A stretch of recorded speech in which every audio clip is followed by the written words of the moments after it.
Alright, here we are on a windy winter day. It is 2 days after Christmas, 2024, and I'm here in front of a super old graveyard, and I'm going to flip it around and walk in with you. Alright, so this cemetery is on the corner of Gar and Snow Road, Oronoko Township, Berrien, Michigan. There's no sign. There never has been. There used to be a big tree that stood there. There's no gate. I mean, this is how pretty much it always has been. And here we are. We're in the cemetery now. This is where it all started for me. All my history research. You can see the little White House over there. That's where I was born and raised. Not born, but raised. That's where I grew up. And you can see even the fence is all down. Now this cemetery is on a big hill, which is kind of interesting. The building right there, that is Burke School. Used to be a schoolhouse, now it's an apartment complex. And I'll get closer to that and let you see it. But first and foremost, I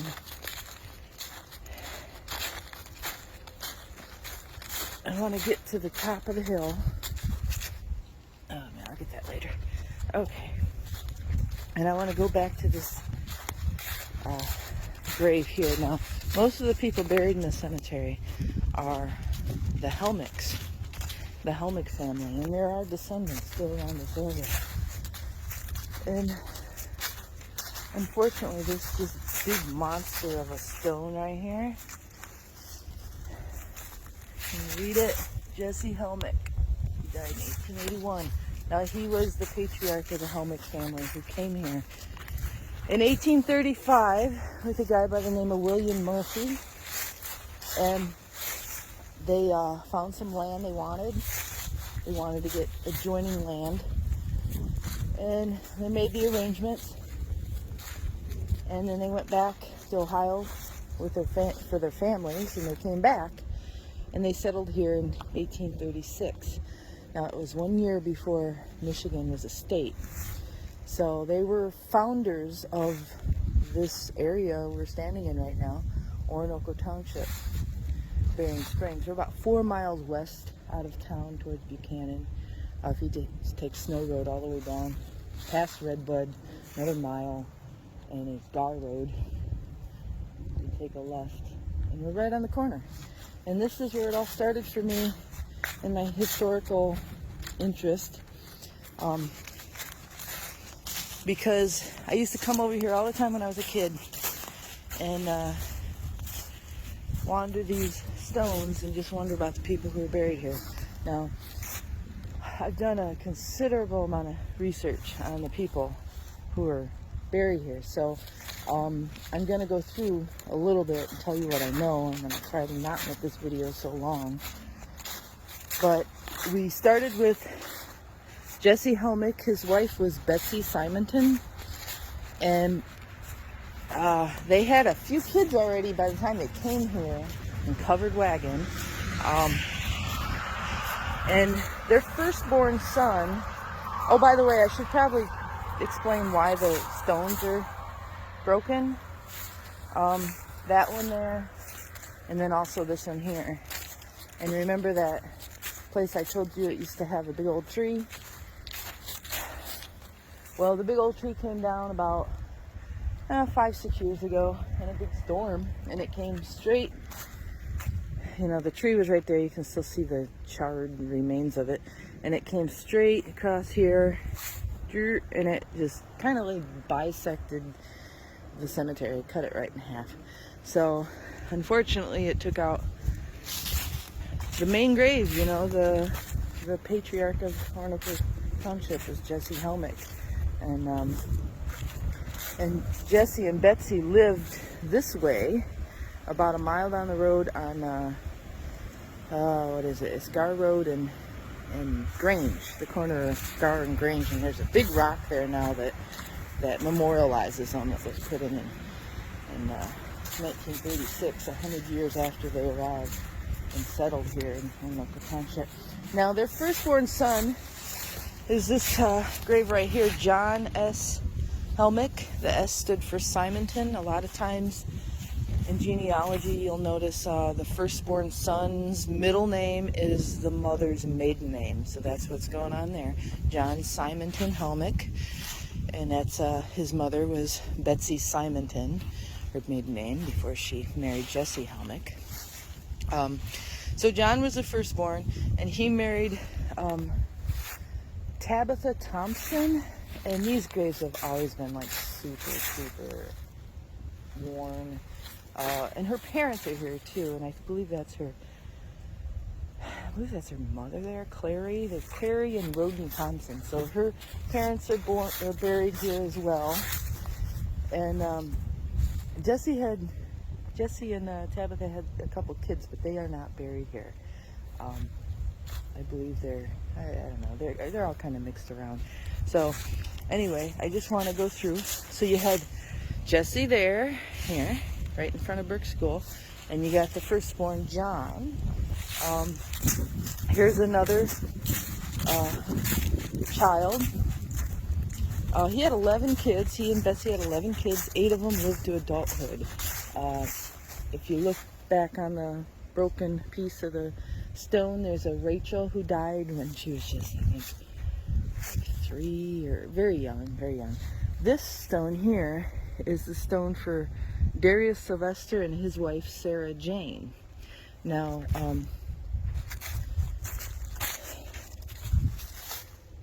there's a shield on there. I don't know what the shield says. He was only 49 when he died, but he married the Sylvester daughter, Sarah Jane, or I'm sorry, a Helmick daughter, Sarah Jane Helmick. And they had a couple kids here. I know one of these, and they're so hard to read anymore. It might be this one. Their son Jacob, I think he was only 17, and I think he fell off a horse or something like that. Anyway, let's go to another son, a Helmick son here. This is Eli Helmick. Eli was the youngest. He was born in 1840. He was born here in Oronoko Township. He was the youngest child, and he became, he's all over the newspapers. You can look him up. I actually wrote an article about him. Super cool guy. He wrote poems. He sold flowers. And he loved talking about his service in the Civil War. And he marched with Sherman in the Civil War, which is kind of neat. So he died in 1929. He married Melvina, and she was a Burke, okay? And her family is right over there. So when I was a kid, coming over here, this always creeped me out.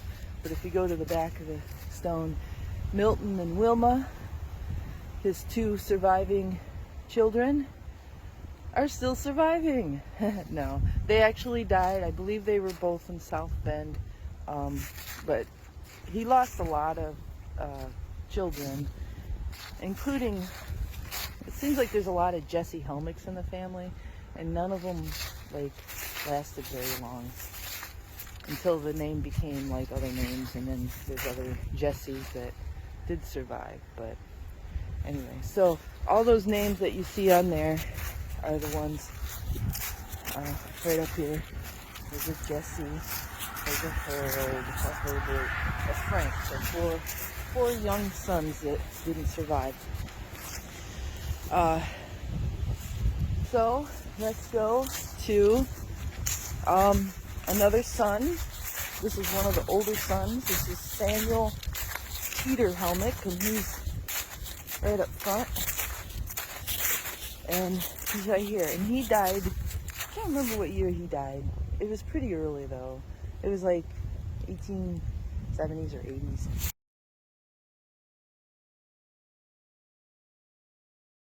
And he married Nancy Colvin. And she was the daughter of one of the Colvin brothers. Now there were 3 Colvin brothers that came from down south somewhere. I can't remember exactly. And they settled in this area too. And there's actually, if you go down Gar Road this way, there's a small little cemetery called the Colvin Cemetery, and they actually moved the graves. I mean, there's still some headstones there. I mean, they're kind of buried. They probably couldn't even find them now. But they moved them to this cemetery, I don't know, like in probably the mid part of the 19th century, because they were fixing the road. The road was like just a muddy pit, and I guess they were moving the road, and they were going through the Colvin Cemetery, so they ended up moving a bunch of the Colvin graves here. Now, Nancy was already here because she was buried with her husband, Samuel Teeter Helmick. Now, Teeter is another surname that goes back, I think, another generation before Simonton. So, anyway, their daughter, Julia. Now, when I was growing up here, just next door, and I came over here, this stone it was as tall as that one. And then, believe it or not, that same tree, before it fell completely, a big limb came off, and it landed right on top of that stone, and it drove it into the earth like a nail, like a hammer and a nail. It just like pounded it right into the earth. And then this one, of course, too, it's laying down flat now. It used to be upright. So anyway, now there was a daughter by the name of Elizabeth Ann Helmick, and she married a guy by the name of Alba Green. And I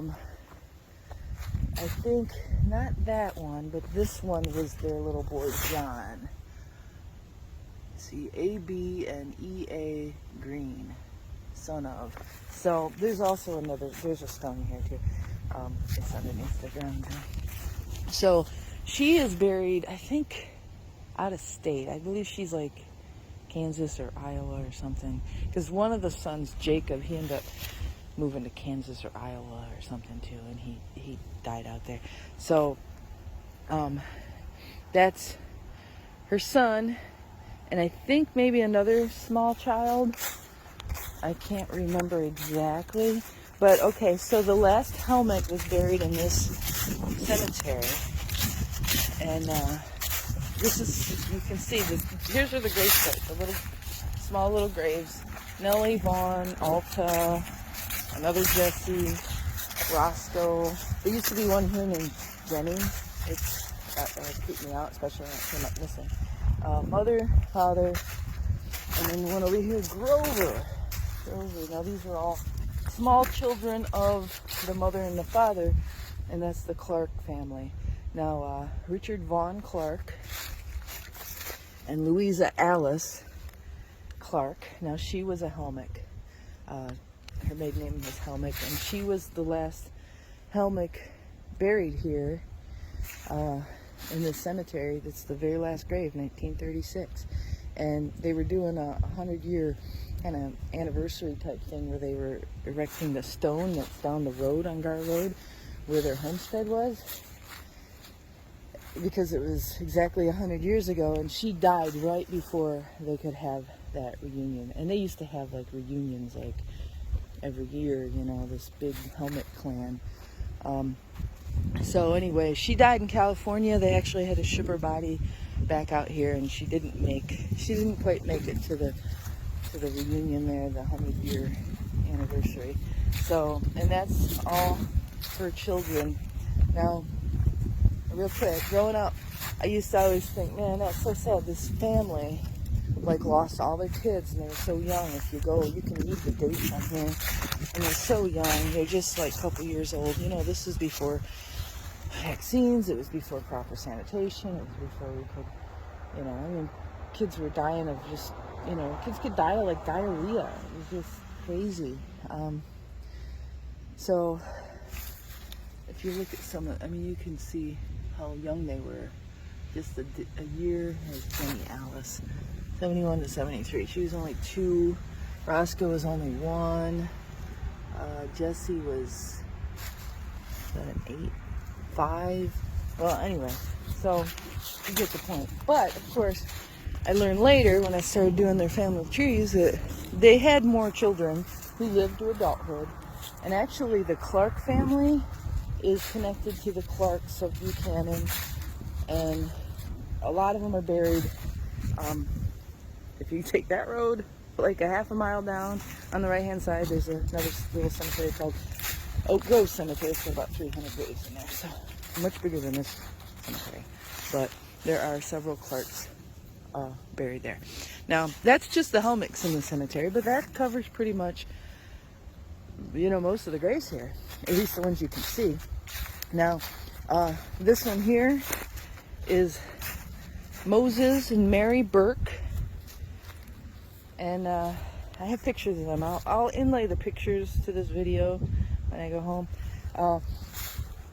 They were the parents of Melvina Helmick, who married Eli. And of course, you notice Burke's school is called Burke School, so I mean, it probably has some sort of connection to, you know, like the people who are living here already named Burke, or maybe the teacher or whatever. But there, this is Nancy. That's one of the first graves. I mean, you can't even hardly tell it's a grave. I mean, it's pretty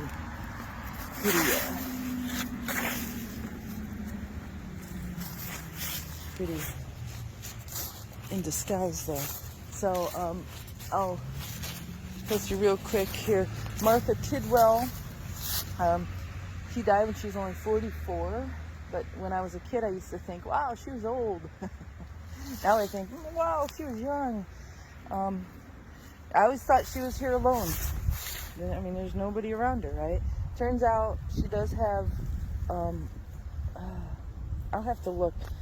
I have a little cheat sheet here. She has a son here and maybe a husband too. But I'll get to that here in a minute. Let me just go through a couple more.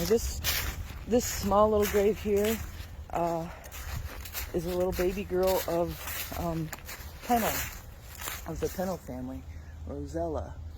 I always used to think that was the oldest grave, but it turns out it is not the oldest grave.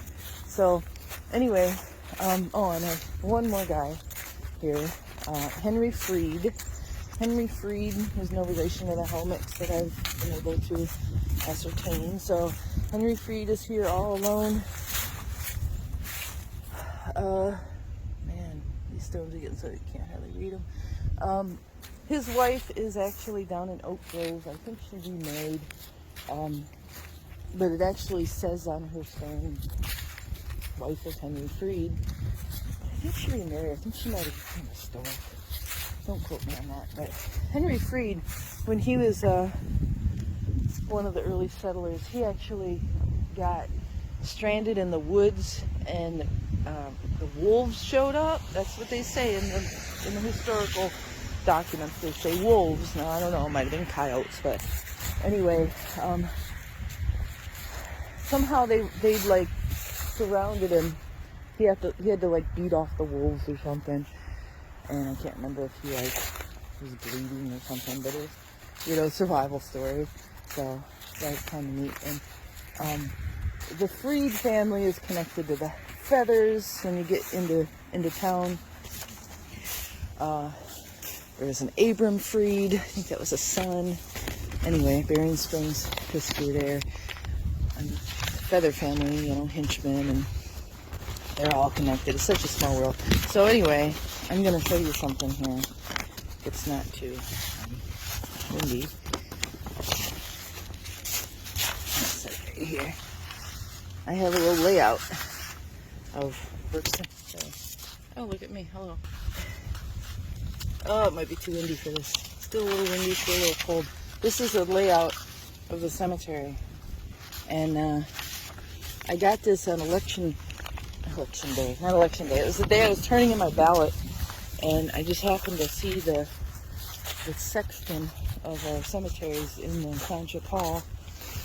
And he and I had been talking about Burke Cemetery earlier, and he got out the little ledger for Burke Cemetery, which is called Maple Grove Cemetery according to the book. The title on the book was called Maple Grove. So at one time this was called Maple Grove Cemetery. I'm wondering if that tree was a maple because anyway, so I got to looking at this, and the crazy thing is there are so many more people buried here than what we can see and who have stones left anymore. So for example, I Let me get my spectacles on. So for example, right up here in the front, this is the first row.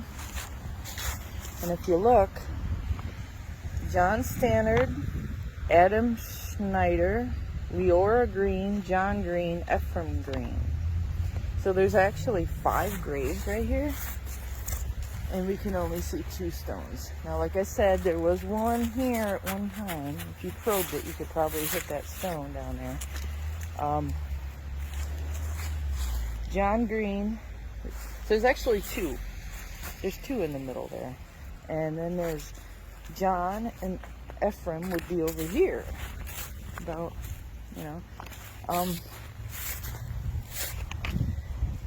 So the 3 Green kids, actually there's 3. Elizabeth Ann and Alba Green's 3 children are buried here. You can only see the 1 stone. From John. Looks like 3rd, I can't even make it out. Some of these dates too are not accurate.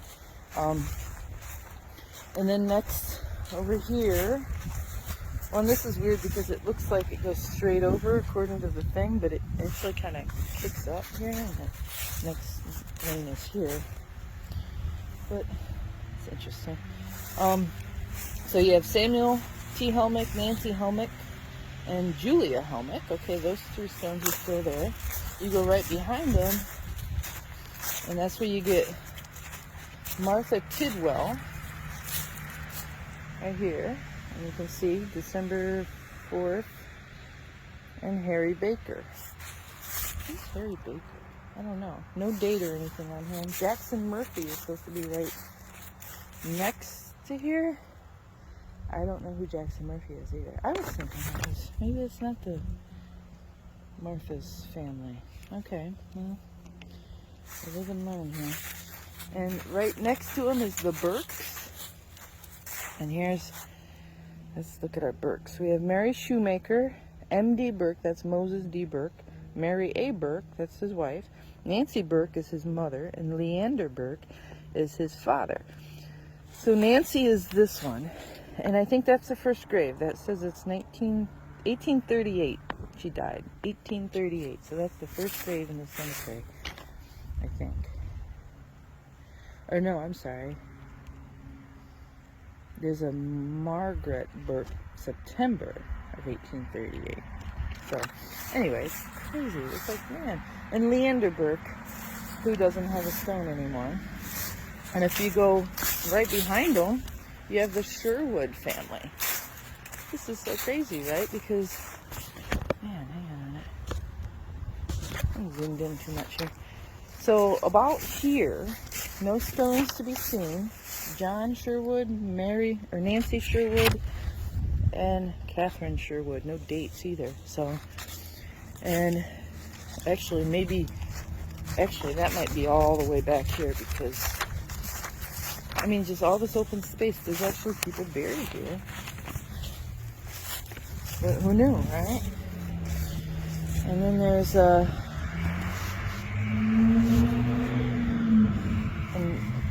Rosella Kennel. And then about here is a guy by the name of George Braun. And he goes way back. He died in 1846. And I've come across his name in the newspapers and stuff. And then it says right next to him is an unknown grave. Okay, so that's interesting. So next to Rosella should be a Margaret Burke, September 1838, and an Andrew Burke. So who were those people? So, oh, they both died September 1838. Wow, okay. But it says straight across from them. That's why it's like, it's not completely accurate. You'll have John S. Simonton's family. But anyway. So there's all sorts of graves in here that I don't know about, and I'm trying to spotlight some of them here. It's too windy. Come on, man. Show me here. Come on.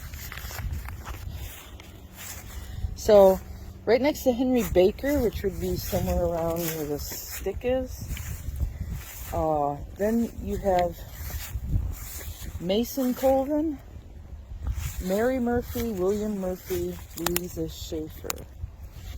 And see, yeah, William Murphy, he died in October of 1838. He's who came with Jesse, so he's somewhere right around the middle here. And his Mary Murphy might have married maybe Mason Colvin. But see, Mason, they moved here from the Colvin Cemetery, so they probably just had an open spot there.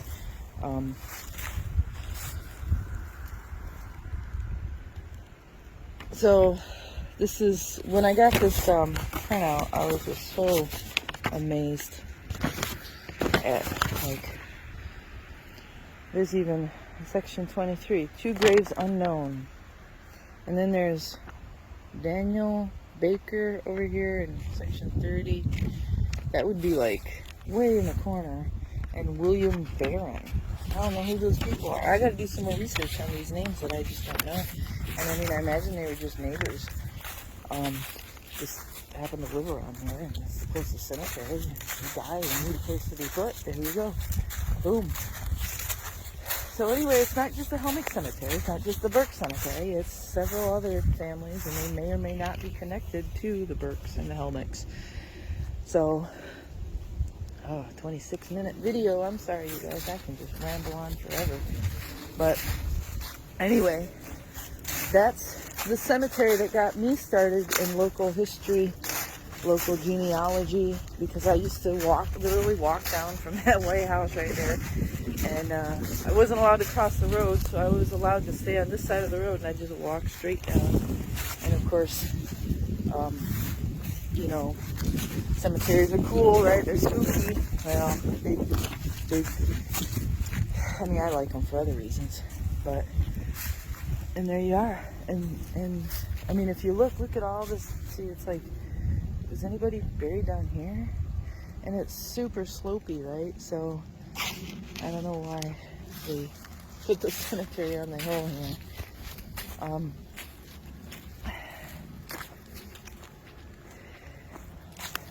So this is my, I hate to say it, but this is my happy place. This is where I come and I just kind of gather my thoughts.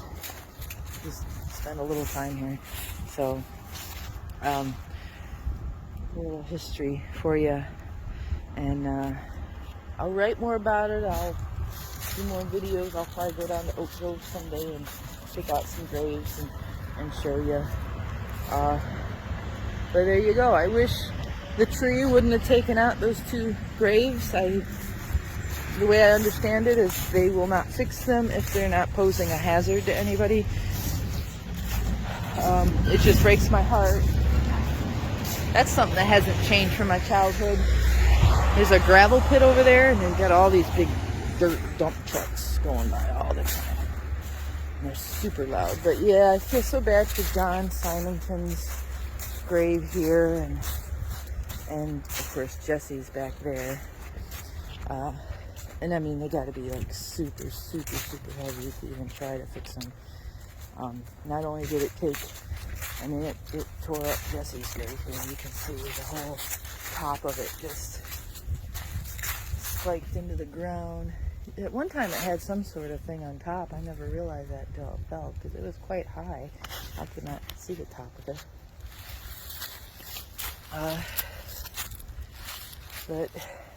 And it even like moved that foundation there. So I'm gonna let this video finish here and complete, and I will talk to you guys later. Thank you for listening. Bye.